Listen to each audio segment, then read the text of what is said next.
Om Swastiastu. Kali ini saya akan mempresentasikan materi yang berjudul OSI Layer dan Standar Internet. Dan saya sendiri bernama Eka Krisna Dewi Putra, absen 10. Dan anggota saya akan memperkenalkan dirinya masing-masing. Perkenalkan, nama saya Ikut Sugiarto Mayur, absen 12. Perkenalkan, nama saya Iwayan Wiryanata, absen 19. Perkenalkan, nama saya Igede Oka Gostawan Giri, absen 6. Perkenalkan, nama saya Alfian Maulana Mansur, absen 3. Perkenalkan, nama saya Iksan Ramadan, nomor absen 20. Perkenalkan, nama saya Putu Christian Johan Yakin Novelmone, absen 35. Pada bab pertama ini, saya akan menjelaskan OSI, Model Open System Interconnection, diciptakan oleh International Organization for Standardization ISO di Eropa pada tahun 1977. Diciptakannya OSI ini karena alat komunikasi yang diciptakan oleh IBM tidak dapat berkomunikasi dengan vendor lain. Maka dari itu, dibentuklah standar OSI. Selanjutnya adalah penjelasan tentang OSI. OSI adalah standar komunikasi yang diterapkan di dalam jaringan komputer.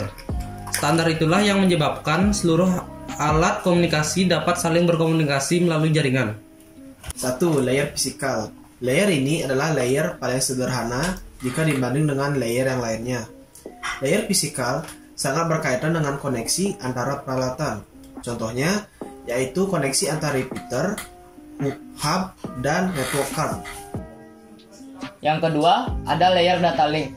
Layer ini berfungsi untuk mengkoreksi kesalahan, perangkat keras, dan flow control yang terjadi.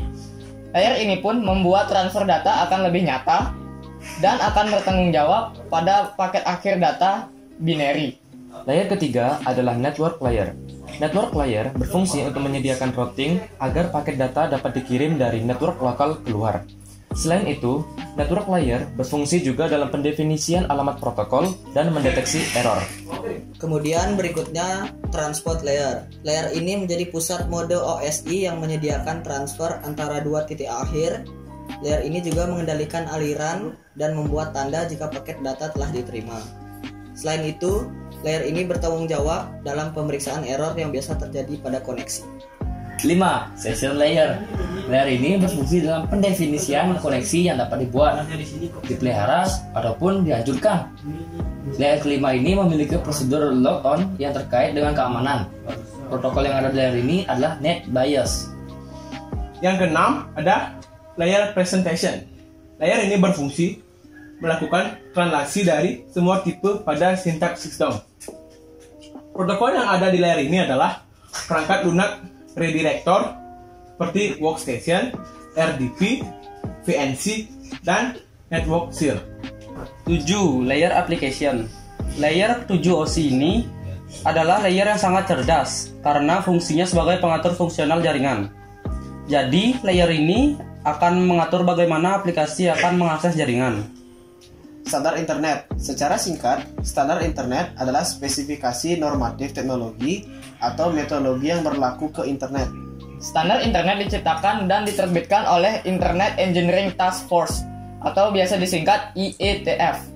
Internet dimulai tahun 1969 ketika Departemen Pertahanan Amerika US. Selanjutnya adalah Defense Advanced Research Project Agency yang disingkat menjadi DARPA, yang fungsinya adalah untuk memutuskan dan mengadakan riset tentang bagaimana caranya menghubungkan sejumlah komputer sehingga membentuk jaringan organik. Badan Pengatur Internet. Ada 4 badan yang bertanggung jawab dalam mengatur, mengontrol, serta melakukan standarisasi protokol yang digunakan di Internet, Yaitu Internet Society, ISOC, Internet Architecture Board, IAB, Internet Engineering Task Force, IETF, dan Internet Research Task Force, IRTF. Yang pertama ada Internet Society atau ISOC, adalah badan personal yang mendukung, memfasilitasi, serta mempromosikan pertumbuhan internet.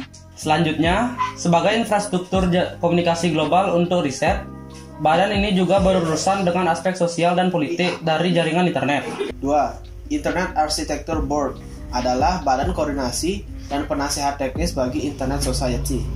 Badan ini bertindak sebagai review teknik dan editorial akhir semua standar internet.